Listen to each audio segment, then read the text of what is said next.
The auction. The Vindor Auction Hall gleamed with opulence, a monument to wealth where the galaxy's elite gathered to acquire the rarest creatures money could buy. Crystal chandeliers cast prismatic light across marble floors, where beings from a dozen star systems mingled, champagne flutes in hand. The air hummed with conversation, punctuated by the rhythmic voice of the auctioneer as exotic beasts fetched astronomical prices. No one paid attention to the small cage tucked away in the corner. Inside, a frail albino wolf pup huddled against the metal bars, its fur pale as stardust, its eyes a haunting icy blue. The handlers called it defective, a mutation. While other creatures received grooming and care to maximize their value, this one survived on scraps, its unique coloring deemed a flaw rather than a feature. Corbin Vex hadn't planned to attend the auction. Once celebrated as the finest mechanic in 3 systems, his name had become a cautionary tale, his reputation destroyed by a single catastrophic error years ago. Now he walked with a pronounced limp, leaning heavily on a cane that had seen better days. His clothes were worn, patched in places where time had frayed them. He stood at the entrance, his presence barely registering among the glittering crowd. He didn't know why he'd come.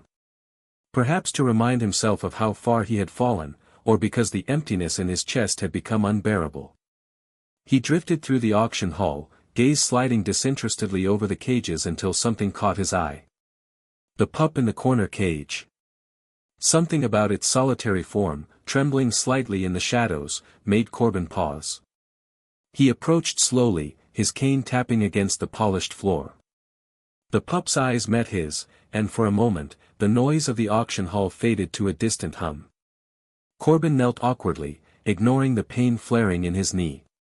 "Hey there, little one," he whispered, his voice rough but gentle. The pup whimpered, pressing itself further into the corner as if expecting more cruelty. But Corbin saw more than just fear in those eyes. He saw himself, forgotten, unwanted, alone. The auctioneer's voice cut through his thoughts. "Next up, lot 72. A rare albino wolf pup, though perhaps not to everyone's taste." The mockery in his tone prompted soft laughter from the crowd as the small pup was brought forward, its tiny body barely filling the display pedestal. "Starting bid at 50 credits, the auctioneer announced, clearly expecting little interest. Silence fell across the room, broken only by someone muttering, 40 credits, sarcastically, eliciting chuckles from nearby. 20, another joked, drawing more laughter. Corbin's breath hitched. He swallowed hard, feeling the weight of his decision before he even made it. 30 credits, he called, his voice barely carrying over the crowd. Heads turned. Laughter died. The auctioneer blinked in surprise. 30 credits from the gentleman in the back. Whispers spread. Corbin Vex. The disgraced mechanic. What's he doing here? 40 credits, a young noble sneered, clearly more interested in humiliating Corbin than actually acquiring the pup. Corbin's jaw tightened. He reached into his pocket, fingers closing around the worn chip that held the last of his savings. It wasn't much, but it was all he had. 50 credits, he called, louder this time. The noble raised an eyebrow, but then smirked and waved dismissively. Not worth it. The auctioneer waited for another bid. None came.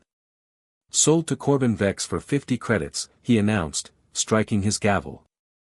The room erupted into murmurs as Corbin approached the stage. A handler roughly shoved the pup into his arms. It flinched at first, then froze, unsure of what to expect. It's okay, Corbin whispered, cradling it gently, his rough hand surprisingly tender. You're safe now. The pup stared up at him, and for the first time, Corbin saw something in those icy blue eyes that mirrored his own, a flicker of hope. A new home. The ride back to Corbin's small workshop was silent save for the faint hum of his old speeder. The albino wolf pup, still trembling slightly, curled into a tight ball on the passenger seat, occasionally glancing at him with wary eyes. Corbin kept his gaze fixed on the road ahead, but every so often his fingers twitched with the urge to offer comfort. He resisted, afraid any sudden movement might frighten the creature further. They finally arrived at his modest dwelling on the outskirts of Vindor's capital, a rusted single-story structure patched together with scrap metal and memories of better days. Corbin parked and let out a long sigh as the weight of his decision settled on his shoulders.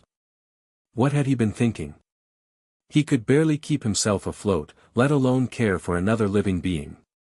Yet as he glanced at the pup, still curled up tightly, something inside him knew he'd make the same choice again without hesitation. "Come on, kid," he muttered, gently lifting the pup into his arms. It flinched but didn't struggle, too exhausted to resist. Corbin carried it inside, the door sliding shut behind them with a mechanical hiss. His workshop was cluttered but cozy, tools strewn across workbenches, half-finished mechanical projects stacked in corners, and an old patched-up couch against the far wall. The familiar scent of engine oil and metal permeated the air. He set the pup down on the couch, grabbing an old blanket from a nearby chair. After a moment's hesitation, he draped it over the little creature, who blinked up at him, surprised by the sudden warmth. Corbin crouched down, resting his arms on his knees. "Don't look at me like that," he grumbled softly, though there was no bite in his voice. "I'm not some hero. Just couldn't leave you there." The pup blinked, then let out a soft whimper. Corbin's heart twisted. He reached out tentatively, brushing a hand over its soft pale fur. It flinched initially but then settled, leaning slightly into his touch. "There we go," he whispered. "It's okay now." That night, Corbin couldn't sleep. He sat at his workbench, absent-mindedly tinkering with an old servo while his thoughts raced. His reputation had already been in tatters, and now this. Word would spread fast: Corbin Vex, the washed-up mechanic who wasted his last credits on a useless creature. He could already hear the mocking laughter. But every time he glanced at the couch where the pup now slept soundly, its tiny chest rising and falling in a steady rhythm, those thoughts didn't seem to matter as much. The next morning, Corbin was jolted awake by the faint sound of claws clicking against the metal floor. He blinked blearily, realizing he had fallen asleep at the workbench. Stretching with a groan, he turned to see the pup wandering around the workshop, sniffing curiously at wires and tools. "Hey," he called out, voice still rough from sleep. The pup's ears perked up, and it immediately froze, eyeing him warily. Corbin chuckled softly, rubbing the back of his neck. "Relax, kid.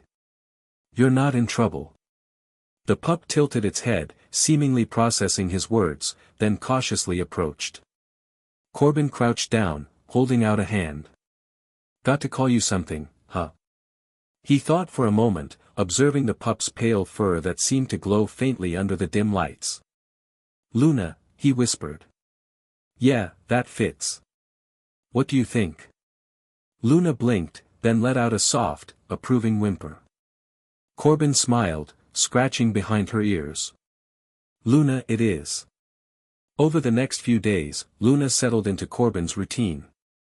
She followed him around the workshop, curiously watching as he repaired old engines and recalibrated broken circuits.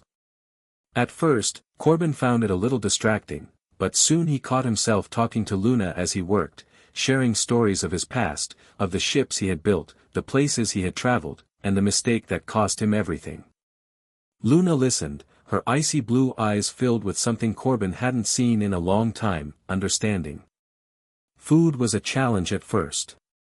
Corbin had little to spare, but he scraped what he could, even trading some of his tools for better rations. It wasn't much, but Luna didn't seem to mind. In fact, she often left her own food untouched until she made sure Corbin had eaten too. One night, as Corbin sat cross-legged on the floor tightening bolts on an old stabilizer, Luna curled up beside him, resting her head on his lap. Corbin froze, looking down at the pup. Slowly, he reached out, running his fingers through her soft fur. Luna let out a contented sigh. Corbin felt something in his chest loosen, a knot he hadn't even realized was there. "Guess we're stuck with each other now, huh?" he whispered. Luna nuzzled closer, and for the first time in years, Corbin allowed himself a genuine smile. Word traveled fast in Vindor's capital. The auction had been uneventful for most, but the news of Corbin Vex's unexpected purchase spread like wildfire. Some laughed, others whispered about the fallen mechanic's latest folly.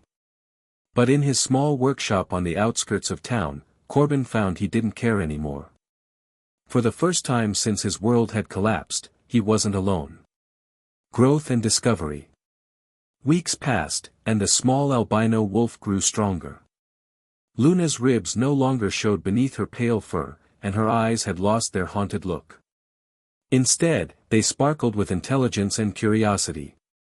She was small for her age, malnutrition during her early development had seen to that, but what she lacked in size, she made up for in spirit.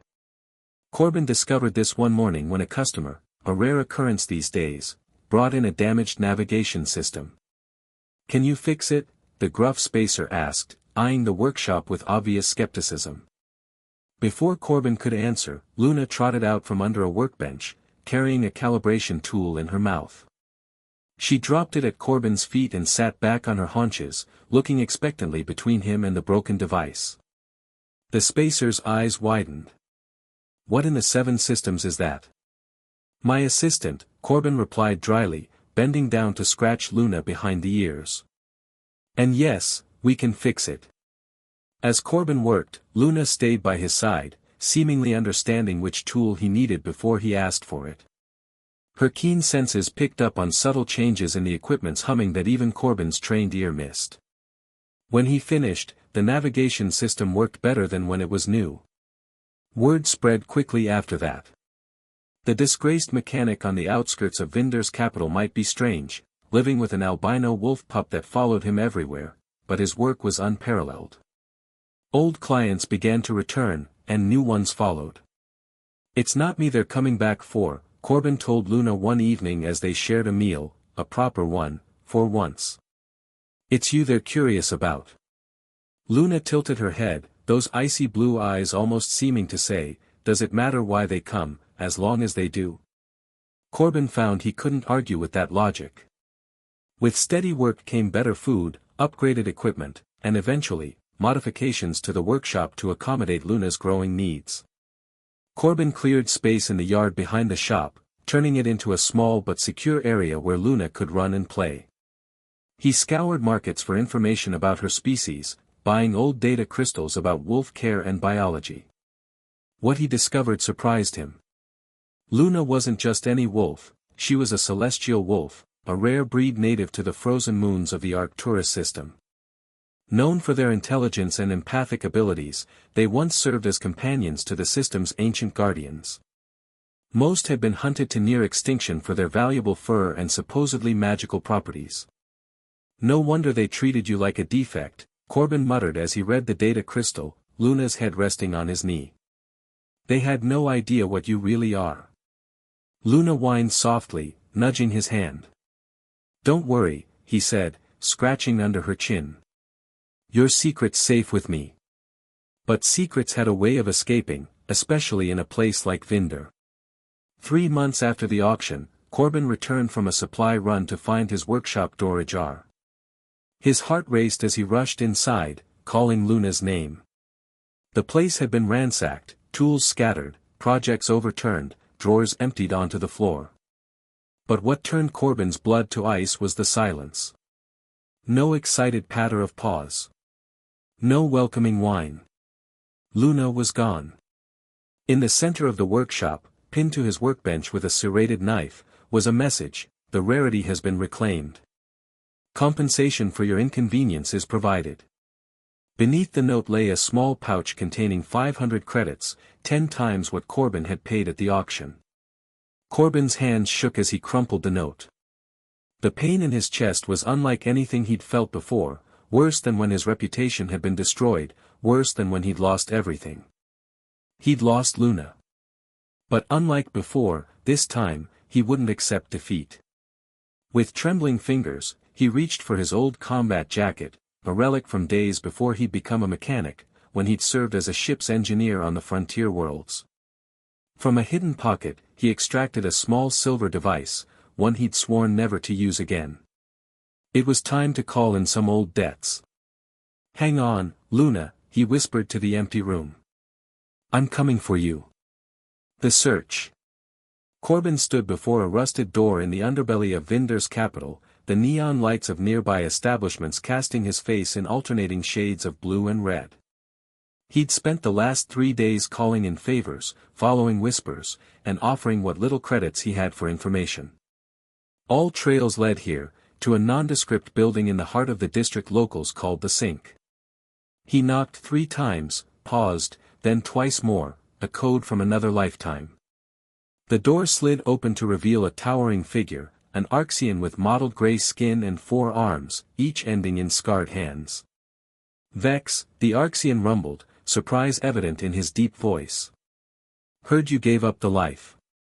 "Need information, Crag," Corbin replied, his voice hard. "About a theft." Crag's eyes, all 6 of them, blinked in sequence. "Mechanic tools. Hardly worth my time. A celestial wolf pup. Albino."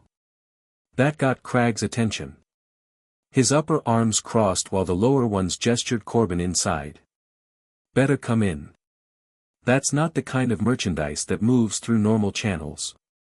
The interior was dimly lit, filled with an assortment of beings hunched over drinks or engaged in hushed conversations. No one looked up as they entered. In this part of town, curiosity was a liability. Crag led Corbin to a private booth in the back and signaled for drinks. "Start from the beginning," he said once they were seated. Corbin told him everything, the auction, Luna's growing abilities, the break-in. As he spoke, Crag's expression grew increasingly grim. "Bad business, Vex," he said when Corbin finished. "Very bad. Celestial wolves are worth a fortune to the right buyer, especially an albino. The genetics alone." He trailed off, shaking his head. "I don't care about the market value," Corbin snapped. "I want Luna back." Crag studied him for a moment. "This isn't about credits for you, is it? You actually care about this creature." "She's not just a creature," Corbin said quietly. "She's all I have." Crag was silent for a long moment, then leaned forward. "There's a private auction happening tonight. Invitation only, high-end clientele. Word is a unique specimen is the main attraction. Could be your Luna." "Where?" "The old terraforming station on the moon. Decommissioned years ago, now serves as neutral ground for deals like this." Crag pulled out a small data chip and slid it across the table. "Security codes. They change them every few hours, but these should get you in the service entrance." Corbin reached for the chip, but Crag didn't release it immediately. "This isn't like the old days, Vex. These people, they're the elite. Protected. Dangerous. If you're caught." "I won't be," Corbin said with a certainty he didn't feel. Crag finally let go of the chip. "There's a maintenance shuttle leaving in an hour from the east docks. I know the pilot. He'll get you on board, no questions asked." He stood up, all 4 arms straightening his worn jacket. "For old time's sake, Vex. We're even after this." Corbin nodded, pocketing the chip. "We're even." The journey to Vindor's moon took less than an hour. The maintenance shuttle, filled with supplies and a few workers, paid no attention to the quiet man in the back who kept his cap pulled low over his eyes. Corbin's mind raced with plans and contingencies, his hand occasionally brushing against the stunner hidden beneath his jacket, another relic from his past. The terraforming station loomed against the starlit horizon as they approached, its once gleaming surfaces now dulled by years of neglect. Only a section of it was illuminated, where luxury shuttles were already docked in neat rows. Corbin slipped away from the maintenance crew as soon as they landed, using the service corridors Crag had marked on a rough map. His old injury slowed him down, his cane a liability he couldn't afford to bring. Every step sent pain shooting up his leg, but he pushed forward, driven by the image of Luna, frightened and alone. He encountered few guards, the auction's organizers relying more on secrecy than security, and those he did, he avoided easily. The station's labyrinthine corridors played to his advantage, providing multiple routes to his destination. Finally, he reached a vantage point overlooking the main auction floor. The space, once used for atmospheric control, had been transformed into an elegant amphitheater. Well-dressed beings of various species mingled, enjoying refreshments served by silent droids as they waited for the auction to begin. Corbin's eyes darted around, searching for any sign of Luna. Finally, he spotted a covered cage near the auctioneer's podium. Something about the size and shape made his heart race. The lights dimmed, and a hush fell over the crowd as the auctioneer, a tall, thin being with iridescent skin, stepped onto the stage. Distinguished guests, the auctioneer began, voice smooth as silk. Tonight, we have something truly special. A creature of myth, thought nearly extinct, a celestial wolf. And not just any specimen, but an albino, the rarest of the rare. With a flourish, the cover was removed from the cage, revealing Luna. Even from a distance, Corbin could see she was drugged, her movements sluggish as she paced the small confines of her cage. Anger surged through him, hot and fierce. Bidding starts at 50,000 credits, the auctioneer announced. Numbers flew, amounts that made Corbin's head spin. He couldn't match them, couldn't outbid these people with all their wealth. But he didn't need to. He just needed a distraction. His hand closed around the stunner. It was time. Reunion and redemption. Corbin slipped through the service door behind the stage, his mind focused on one thing, Luna. The bidding continued overhead, numbers climbing ever higher as the galaxy's elite competed for a prize they saw only as a status symbol. 300,000, a voice called, silencing the room. Corbin froze. He knew that voice. Baron Telsic, the auctioneer acknowledged, barely concealing his excitement. 300,000 is the current bid. Baron Telsic, one of the wealthiest beings in the sector and the owner of the ship Corbin had once worked on. The ship where everything had gone wrong. Where a miscalculation in the engine calibration had led to a catastrophic failure that killed 12 crew members. The incident that destroyed Corbin's reputation and left him with a permanent limp. Of course it would be Telsic. The universe had a cruel sense of irony. A tense silence fell over the crowd. No one was willing to outbid the Baron. Going once. Corbin reached the controls for the environmental systems, his original target for creating a distraction. Going twice. His fingers hovered over the panel. One emergency protocol activated and the room would be plunged into darkness and confusion. Sold to Baron Telsic. Corbin's hand dropped. Too late. He watched through a crack in the door as two guards approached Luna's cage, preparing to transfer her to her new owner. Luna's drugged state seemed to be wearing off. Her eyes darted around the room, ears flattened against her head. Then, somehow, she looked directly at the service door, directly at Corbin. Her body tensed. What happened next occurred so quickly that later, witnesses couldn't agree on the sequence of events. Luna let out a howl, not the frightened cry of a cornered animal, but something ancient and powerful that reverberated through the chamber. The sound was followed by a pulse of brilliant blue light that emanated from her body, washing over the crowd and causing the station's lights to flicker and die. In the ensuing darkness and confusion, Corbin moved without thinking. He burst through the door, crossing the stage in 3 painful strides, and reached Luna's cage. The lock was simple, designed more to keep her in than to keep others out. His hands, steady from years of delicate mechanical work, made quick work of it. "Luna," he whispered as the cage door swung open. She leapt into his arms, her small body trembling with excitement rather than fear. Corbin clutched her to his chest, feeling her rapid heartbeat against his own. The backup generators kicked in, bathing the room in dim red emergency lighting. Shouts of alarm gave way to angry demands as the assembled elite realized what was happening. "Stop him!" Baron Telsic's voice cut through the chaos. "Thief!" The irony wasn't lost on Corbin as he limped toward the exit, Luna secure in his arms. Guards converged from multiple directions, cutting off his escape routes. Corbin backed up against a wall, his injured leg threatening to give out. Luna growled, the sound startlingly fierce for such a small creature. "Hand over the wolf," Telsic said, stepping forward. His elegant clothes were disheveled, his normally composed face twisted with rage. "It's mine. I paid for it." "She's not property," Corbin replied, his voice steady despite the fear coursing through him. "She's alive. She feels. She thinks." Telsic sneered.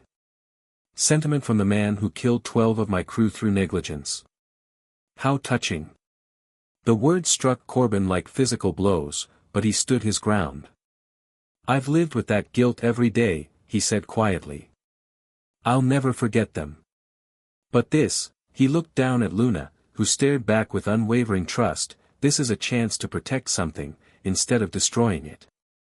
"Very moving," Telsic mocked. "Guards, take the wolf. If the mechanic resists, shoot him."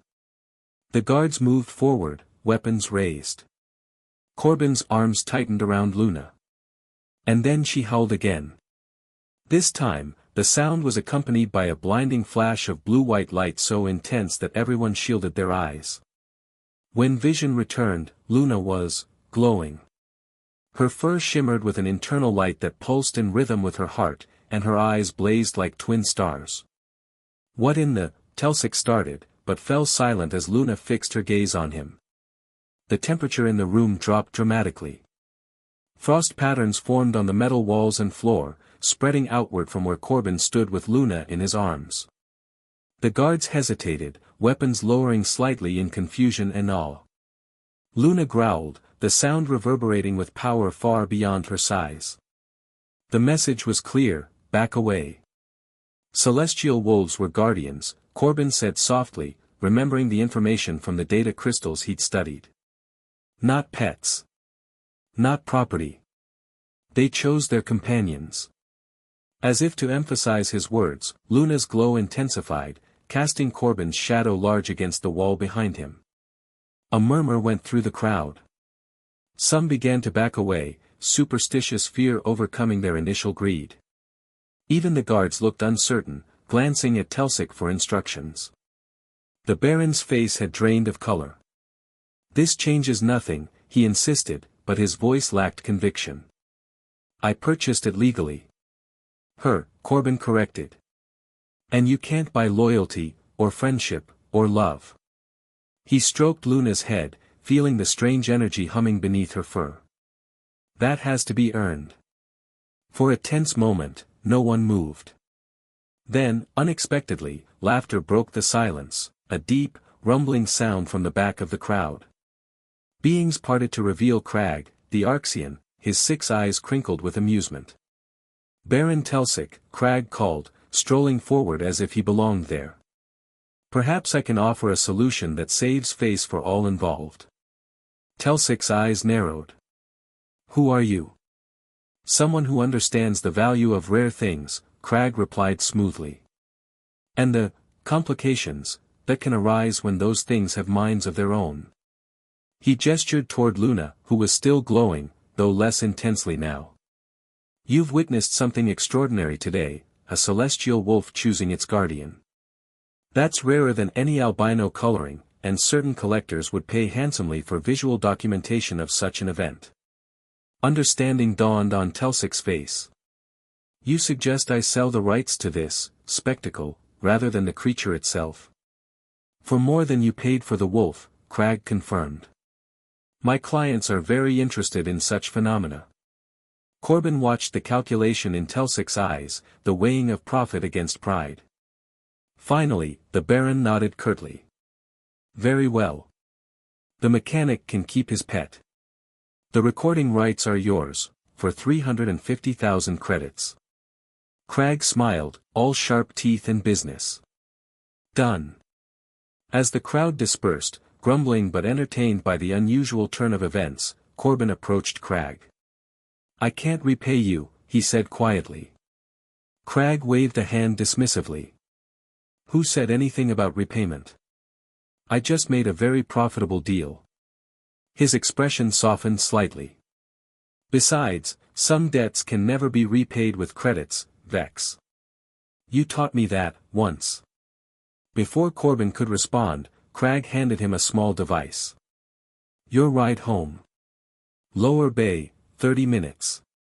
With that, the Arxian turned and disappeared into the thinning crowd.